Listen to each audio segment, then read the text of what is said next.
Way back in the summer of 2013, a time when I was reviving my interest in anime after not having watched it at all in high school, one of the shows I was suggested was Shinsekai Yori, or From the New World, and it instantly became a new member of my top 10 with its dystopian themes, detailed world building, and a final plot twist that blew my mind at the time. I was also a music major back then, and having the title be a reference to one of classical music's most famous symphonies tickled my inner nerd more than a little bit. 5 years later, I'm a full-fledged AniTuber and not just some rando writing reviews on Facebook. So I figured now would be a great time to revisit the series to remind everybody just how awesome it is and...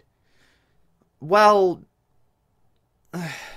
let's just get into it. Starting with that wonderful clickbaity title is sorely tempting, but it's going to take a lot of build-up to get that point across. So I guess the best place to start would be why I love this show so much in the first place, which begins with what the series actually is. Shinsekai Yori is yet another piece of dystopian fiction initially presenting itself as utopian, i.e. a story set in a hyper-authoritarian society that unjustly oppresses its citizens, masquerading as the ideal world where everyone is happy and gets along all the time. It's a very common type of fiction that's existed for well over a century now, and as of the 2010s has been insanely popular in young adult literature, as opposed to the hardcore sci-fi that it was once trapped in. I don't mean this to come off as an insulting statement. I think YA does have some strong pieces to offer even to an older audience despite the insane amount of garbage it pumps out. What I'm trying to get at, though, is that this was the kind of fiction that I was absolutely in love with back when I first watched this show. On my initial viewing, and at least a few times during my more recent one, the show excellently conveyed the feeling of being trapped in this unjust society. A society that can have you removed at any time because you're either incompetent or you pose a threat.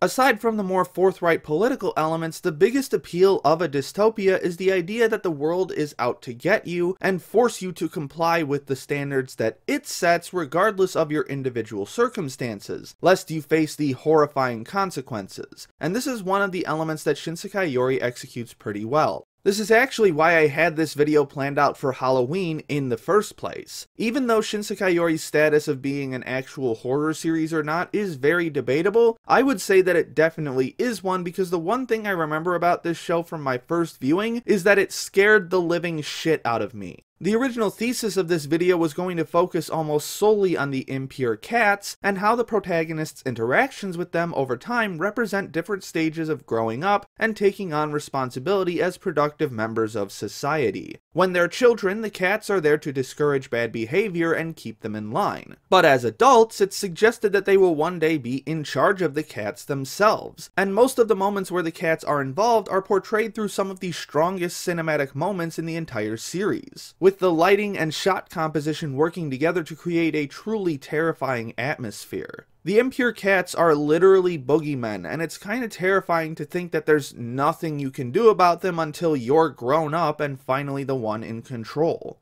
So why didn't I make that video? It would have been a hell of a lot easier than this behemoth of a script I have right now, and I probably would have gotten the whole thing out on time. The biggest reason is that the actual use of the impure cats in this series is far less interesting than I remember, to the point where that previous paragraph is pretty much all the positive stuff I have to say. But that in itself is indicative of a much bigger problem. That being that most of the themes, and even the most basic plot elements, that Shinsekai Yori tries to execute end up either contradicted and fall flat, or are just completely abandoned before they reach a conclusion. Take the cats, for example. As previously mentioned, this series covers a several decades-long stretch of time from when the main characters are young children up until they're in their mid-30s. If the show had gone all the way with the idea of impure cats transitioning from monstrous force that's out to get you to just another tool used by society, then, as characters growing up feeling the indifference of the dystopia they live in, our protagonists should have reached a point where they would have to decide whether or not the cats should still be used going forward. After all, the main character, Saki, was terrorized by these things when she was a young child, and their use led to one of her friends being culled and another running away from the village and never coming back.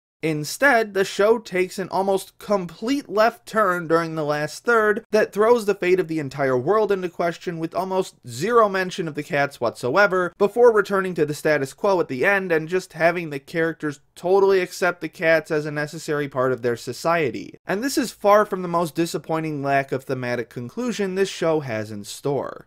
Okay, so I guess I should get around to explaining how this society actually functions for those of you who haven't seen the show. After most of humanity awakened its inner psychic powers and both individuals and governments ran amok, murdering the shit out of everybody, the world has devolved into what appears to be, with a few exceptions, a pre-industrial revolution era. Most communities are small villages with populations that are very easy to manage, and they all live in relative simplicity. To keep individuals from becoming ogres, which is this show's term for those who go Dead Man Wonderland on everyone's asses, humanity's genetic structure was modified to include a phenomenon known as the death of shame, where if you perceive that you are physically hurting someone, your body will begin to go into shock until you stop your attack. Furthermore, individuals who are seen as either potentially dangerous and attempt to subvert society's rules, or those who are deemed inadequate to perform the functions that society needs to carry them out, are culled from the rest of the population, usually by the impure cats or other non-human creatures who wouldn't experience the death of shame.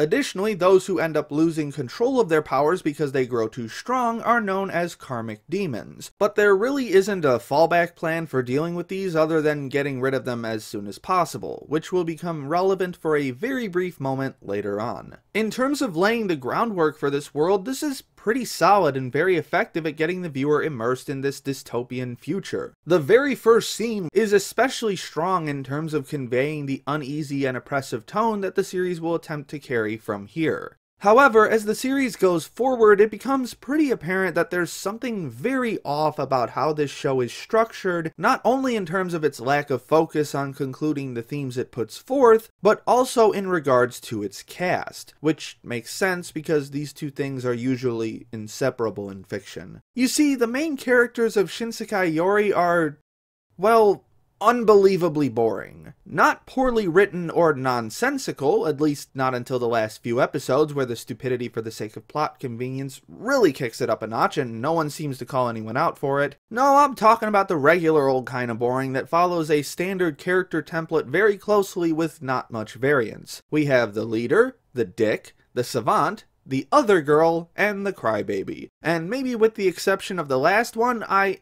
honestly could not tell you anything about these characters outside of those templates, and the moments where they try to do any kind of character building come off as the most phoned-in attempts at doing so I've seen in a long time. There are a lot of points throughout the second half of the series where they really push this idea of Saki being extraordinarily brave and mentally strong, and I can kind of buy into that in regards to what she has experienced versus my own experiences, but in the context of the show, she really doesn't seem that much different from anyone else, which is probably because we don't really get to see anyone else to a degree where it actually gives us a worthwhile perception of them. One of the most effective tools a dystopian story has is its supporting cast of sheeple characters who remain totally obedient to the authoritarian structure keeping them in line. Seeing their simple-minded weakness of will contrasted against the independent strength that the protagonist slowly gains over the course of the story as they realize just how awful their society is dystopia 101. It's not 100% necessary for dystopias in general. Kurt Vonnegut's mere existence proves that, but it pairs almost perfectly with the authoritarianism trope, so why not use it? In Alexander's video on the series, he described Shinsekai Yori as a tone piece where the individual desires and actions of the characters are less important than how the society functions as a whole. And he's exactly right in that regard, but that's not to the show's benefit. With a few exceptions, particularly of the cat's cradle post-apocalyptic type, one of the defining characteristics of a dystopia is the control that a given world's governing body exerts over its populace and how it affects them for the worse. Again, dystopias are almost always inherently authoritarian and are directly opposed to the desires and beliefs of individual citizens, and this is where the central conflict usually comes from. Guy Montag, Equality 7-2521, Katniss before she devolved into a generic love-struck YA heroine in the final book. These aren't pillars of nuanced and complex character building, but they're all memorable and distinct. and, more importantly, distinct from the characters around them who have not woken up to realize the dystopian nightmare that they live in. Again, not having a strongly defined protagonist isn't necessarily a death sentence for a dystopian story, but it sure isn't doing it any favors by removing the most easily recognizable part of the traditional dystopian conflict. This semi-detached way of presenting a dystopia ultimately fails to really get us invested in the characters in said dystopia, and why we should care about them if they end up eliminated by nightmarish mutated cats. Even worse than that, our protagonists aren't just boring and generic, but they don't really do anything to try and correct the course that their society is taking. The general message of most dystopian writing is that this kind of society is bad, and therefore we should work to better it somehow. In Shinsekai Yori, it is very firmly established that this society is oppressive and overly dictatorial to the point where it is negatively affecting the lives of its characters. And yet the characters who recognize this make absolutely no attempt to change it. It's not even that they acknowledge that there's no way for them to personally change it and resign themselves to participating in this sham of a society. It's more like the revelations they encounter leave almost zero lasting impression on who they are, aside from just understanding how their society works. The scene where Saki sits down with one of the village elders with one of the impure cats just sort of chilling out there like a regular house cat should have been one of the most impacting moments in the series, like I remember it being the first time I watched it. The moment where Saki is basically being recognized as an adult member of her society by one of its leaders. But this leaves absolutely no personal impression on her whatsoever. Saki is the same person coming out of this meeting as she was going in. The point has been missed entirely, and you're now forced to realize after yet another time skip, by the way, there's like 3 different time skips in this show and they each mean precisely fuck all, that not only are you going to be dealing with the same static character for the entire series, but the same static character who you've watched for over 20 years of her life without seeing her change in the slightest. Saki and Satoru, the latter of whom becomes the de facto main boy after Mr. Savant ends up wiping himself out of existence, are the most obedient characters in the entire show. And what a fucking message that sends. That obedience and adherence to society's demands without any deviation is what you should strive for. God, just typing that made me sick at the thought of that message existing in a dystopia of all places. Weirdly enough, around the midpoint of the series, the character I found most interesting and could most easily get invested in was Mamoru. Throughout the series, Mamoru is constantly portrayed as a crybaby weakling who isn't going to be an outstanding member of their society, and so eventually that society decides that he needs to be culled, and they send the cats after him. It's a really compelling idea in that it takes a more middle ground approach. Mamoru isn't so amazing that authorities fear him overthrowing their system, or so unbearably weak that he ranks at the very bottom. He's just kind of below average and has problems dealing with that, and so his society rejects and tries to purge him. If this point had gotten more than 2 episodes of focus, or better yet, if Mamoru had actually been a more significant main character instead of a tag-along who just stood there doing nothing most of the time, then this show might have actually had something truly engaging on a character level. Or better yet, keep him completely useless until the very end, but still make him a more prominent character and have the show be about him proving his worth to the society that wants to eliminate him. Not only would that make us empathetic for this character instead of just sympathetic, but you could even work in a few ideas about self-worth in the context of an uncaring society. Something that I'm pretty sure this show was actually trying to do, but just went about it in the completely wrong way. There was a ton of potential here, but not only did it get barely any focus whatsoever, but in some instances this concept was actively shat on. When they started trying to kill off Mamoru, Saki mutters something about him being a weak link, a concept that she learned about during that meeting with the village elder. But having her verbally exclaim it somehow made it feel that much more impersonal, because she is audibly acknowledging to everyone around her that Mamoru is in fact a weak link. And then she and Satoru just stand around spouting half-hearted assurance that Mamoru will totally be fine and that he should come back to the village, even though it's pretty obvious to them that he will definitely be killed if he comes back. Ultimately, Maria stays behind with him anyway, so at least someone in this show has some fucking agency. Oh right, I have to explain Maria now. Okay.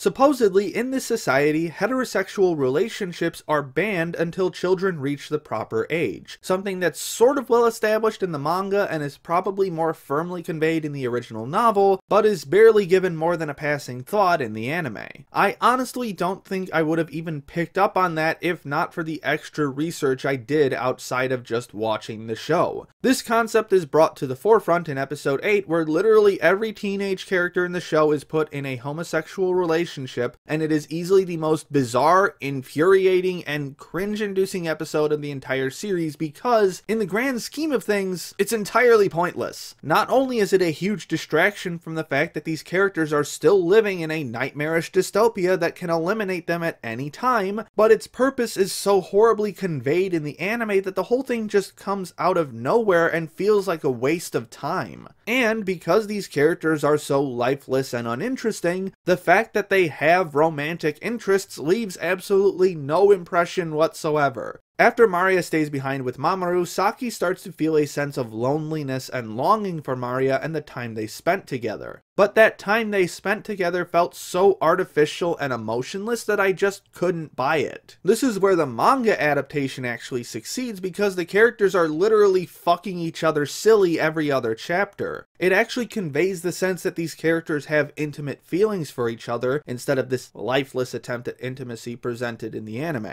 Great, I totally need even more reason to not give a shit about these characters or this non-cohesive plot that can't stick to one fucking train of thought for more than 2 episodes. Anyway, the short arc that follows this, where Shun, the savant character I mentioned, goes full karmic demon and yeets himself out of existence, is probably the least horribly written part of the show, but because it doesn't really have much at all to do with the dystopian elements of the series, and more to do with a critique of the Japanese education system, yeah, I know that came out of nowhere, just forget about it because the show does too, it doesn't mean much thematically for the show going forward. It's just another brief mystery plot Saki gets involved in and is then solved by someone else.